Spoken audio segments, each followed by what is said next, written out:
Adik, naligaw at halos mabaliw. Nanalamin ako, and parang nakita ko sa sarili ko may mga ugat-ugat ako sa mukha. Saan hahantong ang buhay na sobrang gulo na? Panoorin ang kwento ni Vernon.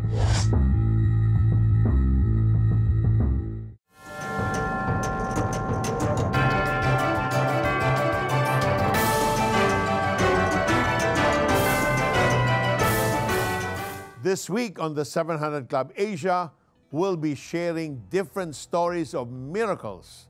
And for today, we will look into a transformational miracle story. Isang kwentong nagpapatunay na kayang baguhin ng Diyos ang puso, isipan at buong buhay ng isang tao. That's right, Peter. Yan ang pinakamalaking himala, ang pagbabago ng isang sirang buhay patungo sa bagong simula. Katulad ng buhay ni Vernon Onrubia. Panoorin natin ang kanyang kwento. Nanalamin ako, and parang nakita ko sa sarili ko may mga ugat-ugat ako sa mukha.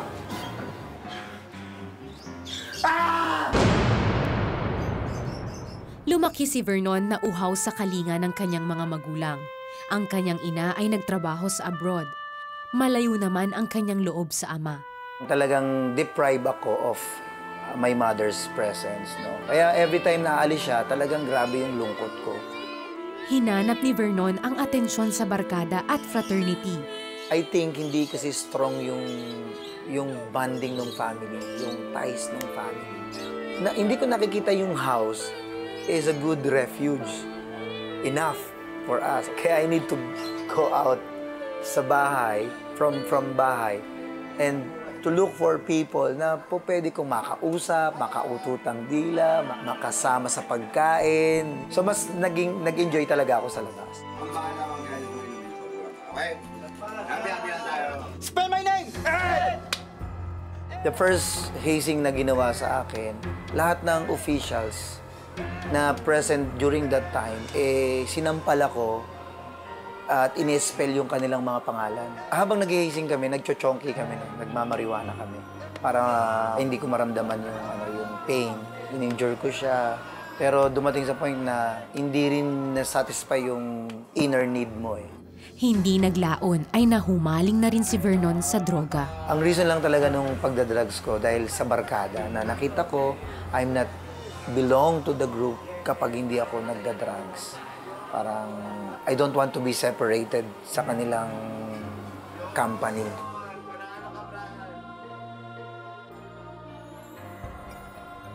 Yung pag-engage namin sa mga bakla, it's just, ang pinaka-reason lang yan is kailangan namin ng pera. Ang adiksyon ni Vernon ay humantong sa sukdulan. Nagsosolo na ako noong time na yon at I can use now kahit wala yung mga barkada ko. So bumibili ako ng 100 pesos na item, maganda na yon. Sa isang araw, 2 araw, wala akong tulog. Hanggang sa 3 araw yata, wala na akong tulog noon. Dumating yung barkada ko at gustong gumamit. Sino yan? Imagine, 3 days kang walang tulog. Tapos kumarga ako ulit. Ano yan? Sabi sa'yo, ito sumaki. Saan yan? Bugulo to eh. Ang tawag namin doon, follow-up eh. Nung nag-follow up ako, kinaumagahan, nanalamin ako, and parang nakita ko sa sarili ko may mga ugat-ugat ako sa mukha. Pero wala naman. Pero ang pakiramdam ko, marami akong ugat sa mukha. Ang ginawa ko, lumabas ako. Ang bahay, lakad lang ako. Pagbalik ko, bigla akong natakot. Tapos tumakbo ko. Takbo ko ng takbo. Na parang pakiramdam ko may humahabol sa akin. Pakiramdam ko yung mga tao, alam nila sa paligid sa mga tao, alam nila nagda-drugs ako. Alam nila na may ginagawa akong kalokohan. Alam nila, kilala nila kung sino talaga ako. Parang yun yung pakiramdam ko. Tapos ang feeling ko, parang akong mababaliw. Mababaliw na ako. Tapos ayoko nang lumabas ng bahay kasi baka kung anong mangyari sa akin noon. Tapos parang natutulala ako, nalulungkot ako. Naku, wala nang pag-asa yung buhay ko, gano'n. So, So, takot na takot ako during that time. Nakita ko yung ilaw. Magpakamatay na kaya ako. Gusto ko nang tapusin tong buhay ko kasi wala na eh. Ang buhay ko ay patapon na. It's better for me to die. Kesa naman ganito yung sitwasyon ko, mababaliw ako, parang ganon. Isang beses, lumuhod ako. Tumingin ako sa langit. Tapos nag-pray ako with all of my heart. Because I know there is God. Sabi ko, Panginoon, alam ko marami akong kasalanan. Alam ko marami akong ginawang pagkakamali. Sabi ko, tulungan mo lang po ako sa sitwasyon na ito. Baguhin mo lang po yung buhay ko. Nangangako po ako maglilingkod ako sa iyo. After that pray, nagkaroon ako kahit papanong peace. Tapos natulog ako, dreaming na paggising ko, maayos na yung takbo ng isip ko. Pero paggising ko, ganun pa rin. Sabi ko, paano na to? Parang ganun. I need really help. Then, I disclosed my situation sa aking kapatid. Siya ay Christian. Sabi ko, ganito yung sitwasyon ko.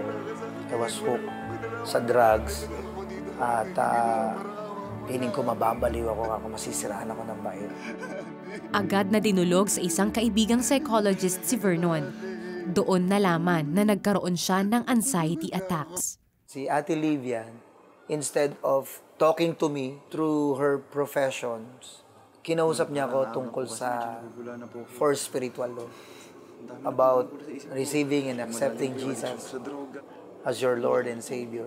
Pero after a week of attending, binigyan niya ako ng Bible, tapos pinaliwanag niya sa akin ulit kung sino si Jesus sa buhay ko. That only Jesus can help me, that only Jesus can change me and can transform my life.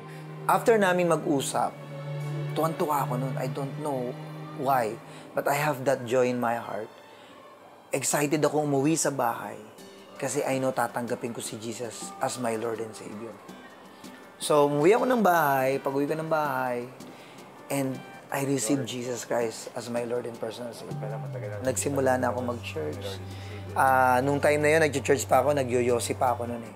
Addicted pa ako sa sigarilyo noon. Until finally, nag-decision ako na itigil din yung pagyoyosi. Yung inom talagang automatic natanggal sa akin. Hindi ako nag-inom, hindi na ako nag-beer house. So nawala lahat yun. Yung pagsusugal, automatic nawala din. Ang desisyong iyon ang nagdala kay Vernon sa tuloy-tuloy na pagbabago. Si Jesus, ang Panginoong Jesus, napakabait sa buhay ko niya.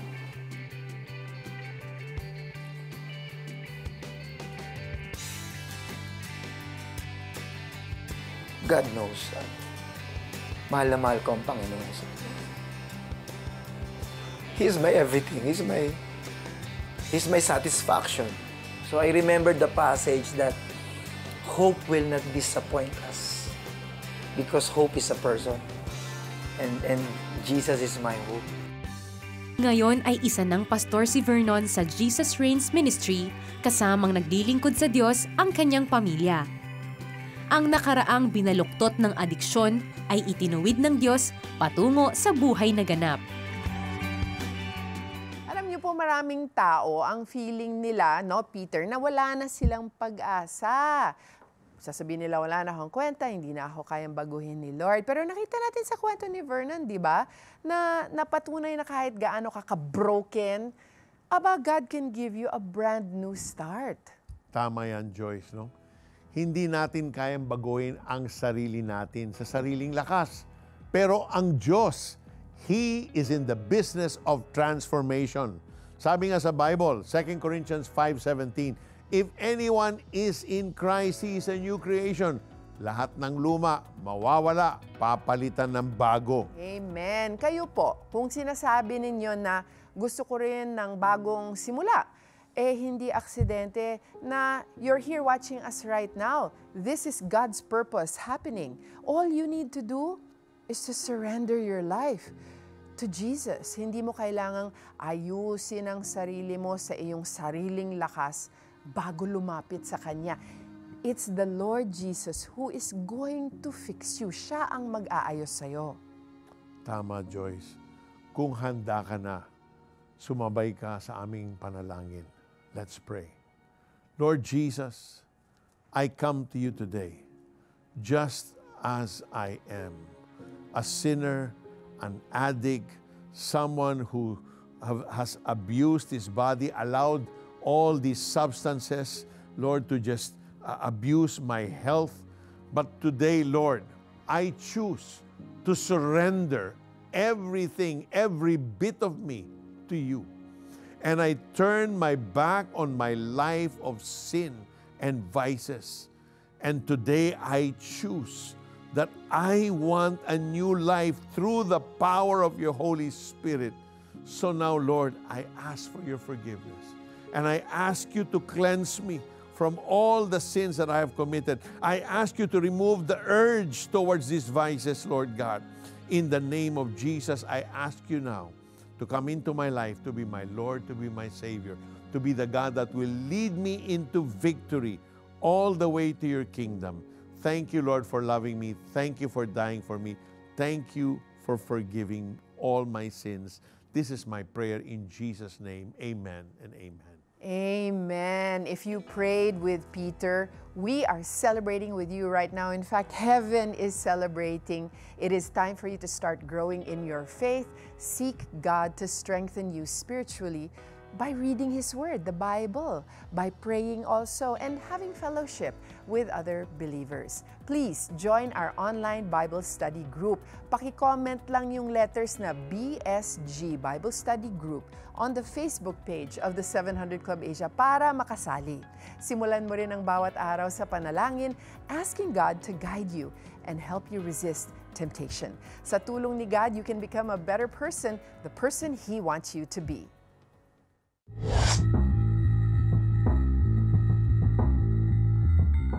Alam mo ba, ang pananalangin ay hindi lamang paghingi sa Diyos? It's about praying with the power of God's Word. Sa iyong donasyon na 2,500 pesos sa CBN Asia, makakatanggap ka ng exclusive video streaming access sa powerful teaching na Pray with Power. Pag-uusapan natin ang 7 susi para manalangin ng may kapangyarihan. And watch as His promises come to life in your life. Become a CBN Asia partner today.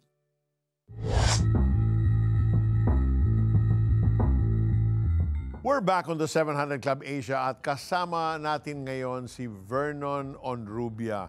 Vernon, welcome to the 700 Club Asia. Thank you po. Thank you. Thank It's you. good to have you. Yeah. So, Vernon, maraming kabataan ngayon ang naliligaw sa maling direksyon ng buhay, no? Pero ikaw, binago ka ng Panginoon. Ano yung naging proseso ng transformation mo mula sa madalas na paggamit ng droga, yosi, alak, sugal, hanggang sa matigil lahat ito? Madali ba yung dinaanan mong proseso or nag-struggle ka pa habang binabago ka ng Panginoon?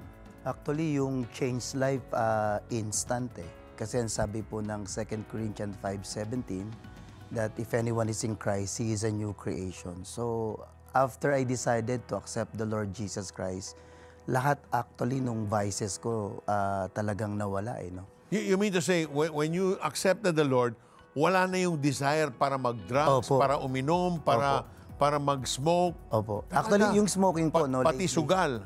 Yung smoking po, medyo Naglinger na-struggle ng- tayo. Oo. Pero later on, na-overcome din po. Yung sugal, automatic po, nawala rin po yung pambababae at ilang mga bisyo. Oh, pero yung pag-shabu, Shabu po, automatic instant nawala, ha? Opo. Nagulat ka ba sa sarili mo na after receiving Jesus, mangyayari yon? Actually, yung gulat, hindi po siya gulat eh. I was in awe because I was changed Yeah. dramatically, automatically, at hindi ko na kailangan na magpa-rehab. Ha? At yung, Talaga? Opo, yung desire to taste the drugs, nawala po.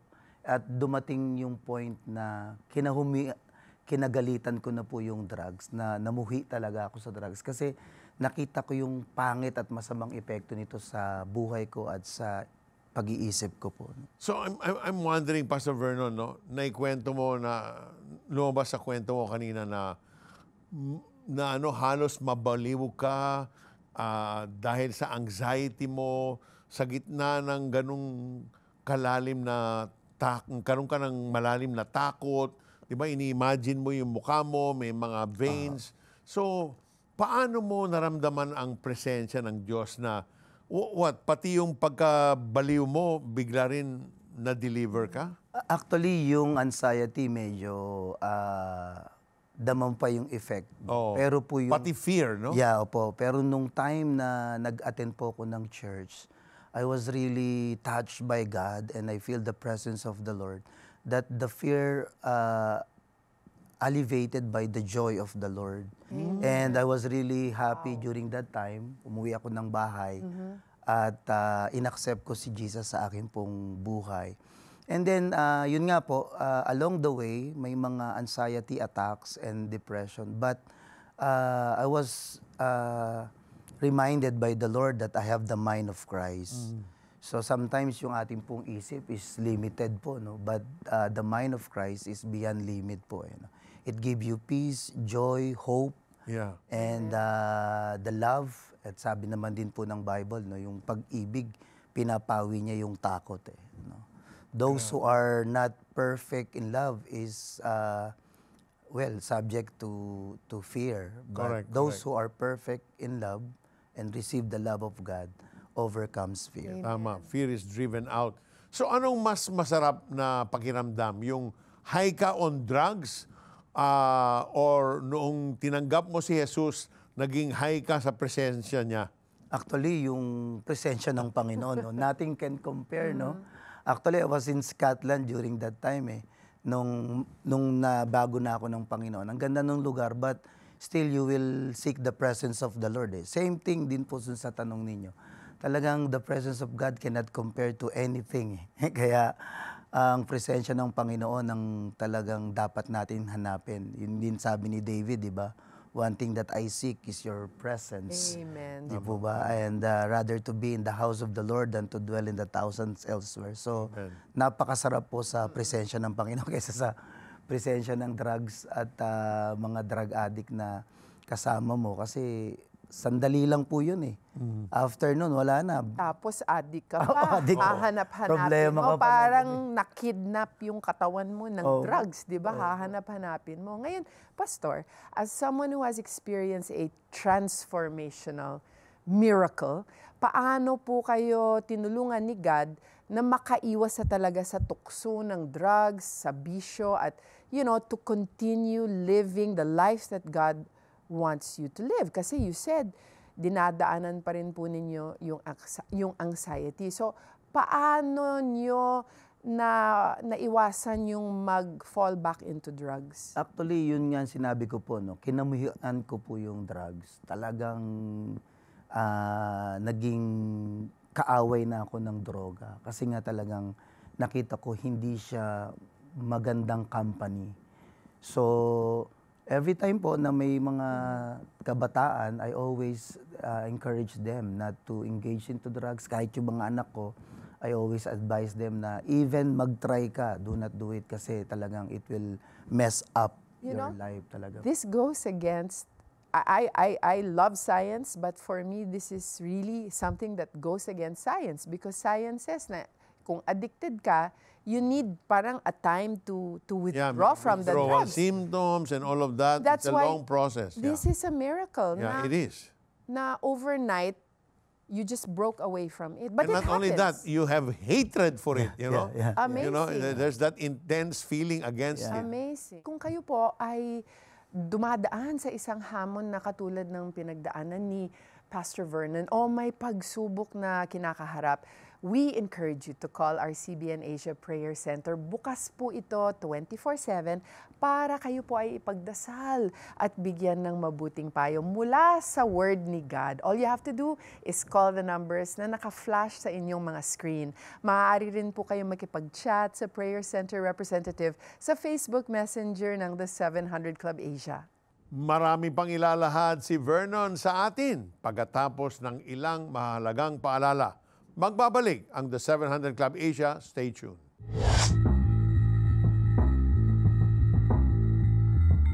Magtutuition na si Bunso. I need job security! Pamilya ko! This message is for you. God is reminding you today, my child, I see you. I know your needs, and I want you to know that I can meet your need. Kapatid, kaya ni Lord yan. Listen to Peter Kairou's teaching, Kaya ni Lord Yan, and experience God move in your life. Get streaming access when you donate any amount to CBN Asia today. We are back on the 700 Club Asia and we are still here with Vernon Onrubia in the studio. Maraming salamat, Vernon. Thank you po, thank you po.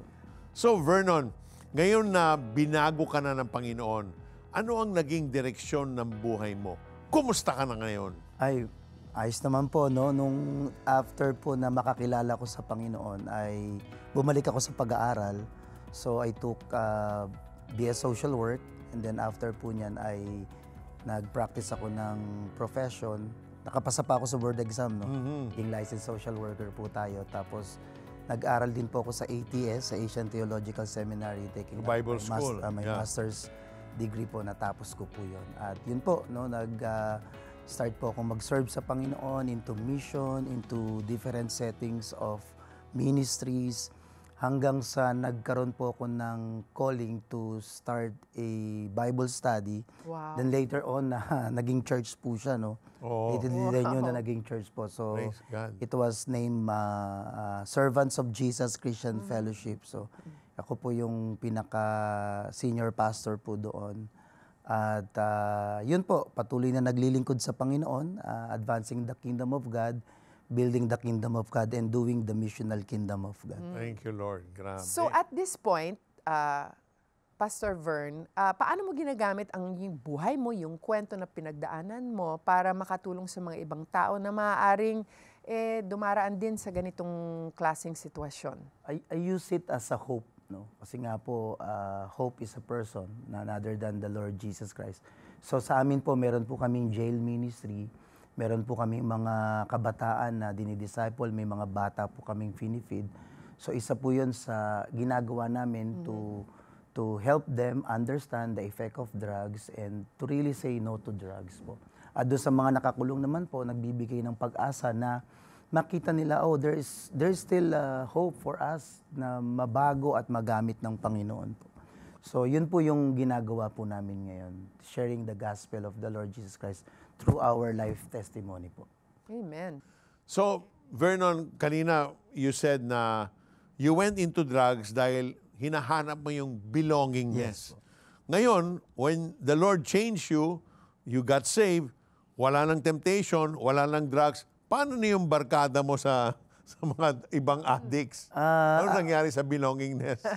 Actually, yung belongingness po talaga ay matatagpuan natin sa ating Panginoon. But we were not also instructed by the Lord to forsake those friends. Correct. So we have to reach out to them. So ngayon po, may mga kasama po ako na unti-unti na rin pong binago ng sitwasyon at in a sense, nakikita po nila yung mga post ko.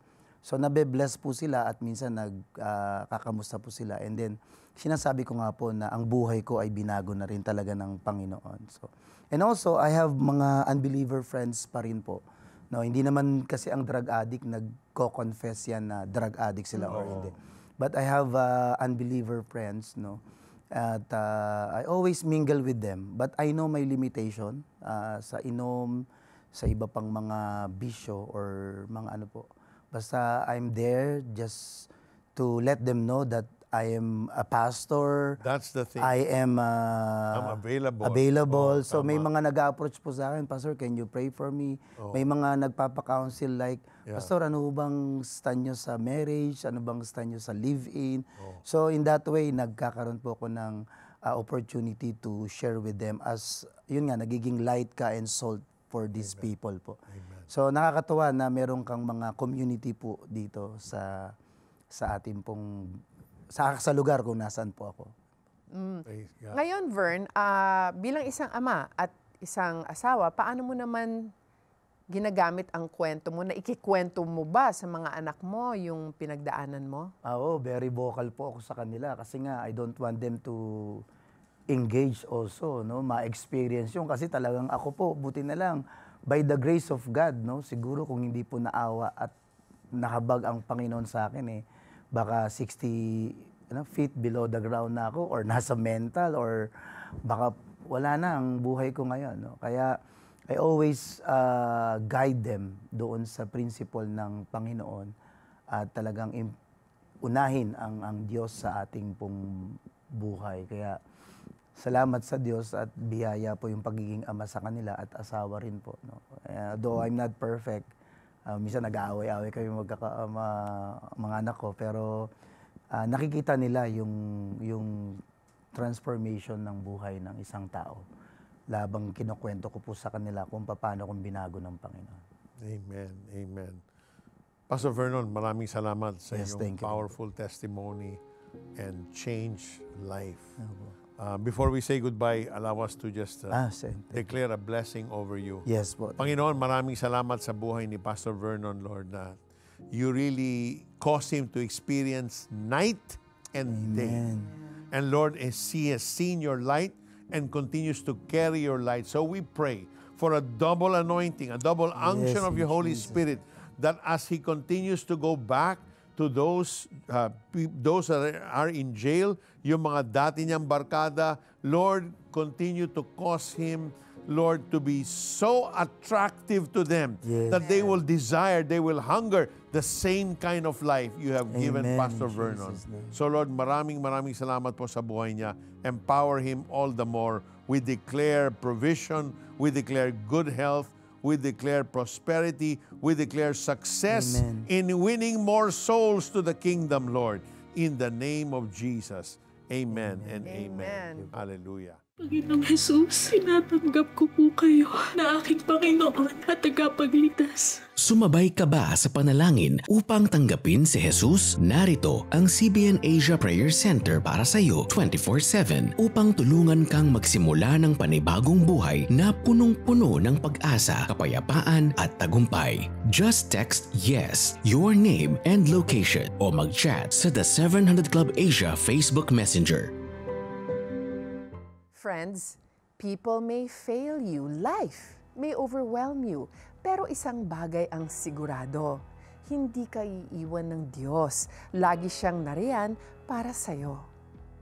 Tulad ng kwento ni Vernon, kahit gaano kadilim ang pinagdaanan mo, may pag-asa, may bagong simula, at ang simula na yan ay nagsisimula sa Panginoong Jesus. Sabi nga sa Ezekiel 36:26, I will give you a new heart and put a new spirit in you. We hope that the show has inspired you and given you renewed hope. If you want to see more inspiring stories on the show, partner with CBN Asia. Your support enables the 700 Club Asia to continue bringing God's miracles into people's homes. Call the number on your screen or scan the QR code to become a CBN Asia partner. Tomorrow, we'll meet someone who experienced God's miraculous power. Join us again here on the 700 Club Asia. God bless you. Ngayong Martes, sa pagpapatuloy ng ating Miracles series, may himala pa bang makakapagpalaya kay Dan mula sa adiksyon at pambababae? Naging halo-halo na yung drugs na tinitira ko. May pag-asa pa ba silang makabawi ng naluging negosyo? Hindi ko alam kung saan ako pupunta, inom dito, inom uli doon. Ano ang kahinatnan ni Dan at ng kanyang pamilya? Alamin sa The 700 Club Asia. Martes, alas 12 ng hating gabi sa GMA.